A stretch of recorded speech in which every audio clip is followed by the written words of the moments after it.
Senator Angela Paxton announced her divorce from Ken Paxton on biblical grounds, and you should see the comments.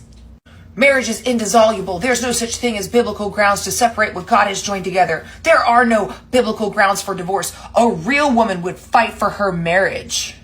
Your marriage is permanent. Civil divorce cannot separate what God has united. Oh my God, is anything kept private anymore? Did you really have to post this over social media? Also, by the way, if you're new here, my name is Monty. I'm a former Christian fundamentalist who grew up under a lot of theology and American history, went to Liberty University, studied theology in college, and now I try to refute these terrible claims. It's almost like they've never read it, because in Deuteronomy 24, where we get first Old Testament divorce laws, a man could divorce his wife for any reason, and it was not called an abomination. He could simply send her away because she was displeasing to him. This didn't change until Jesus showed up, and we know that they could divorce for any reason because of the very chapter one of those comments brought up, which is Matthew 19, where Jesus says, Moses permitted you to divorce your wives because your hearts were hard. But it was not that way from the beginning. I tell you that anyone who divorces his wife except for marital unfaithfulness and marries another woman commits adultery. The disciples said to him, if this is the situation between a husband and wife, it is better not to marry. When Jesus says Jesus literally lays out, you can divorce when someone cheats on you like Ken cheated on Angela, guys.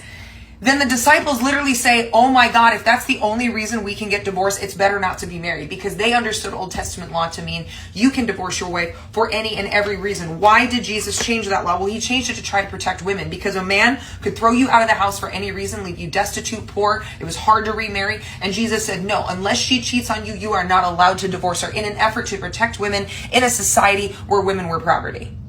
Jesus reiterates that in Matthew 6, that unfaithfulness is absolutely a reason to divorce your spouse. And because of Jesus' constant pursuit to put women on equal footing, I would dare say he has no problem with women leaving abusive, cheating, unfaithful, neglectful husbands. And he probably loves the fact that women can file for divorce now. But here's the thing. Let's look at Ken's. Ken also posted about the change, and the comments are very, very different.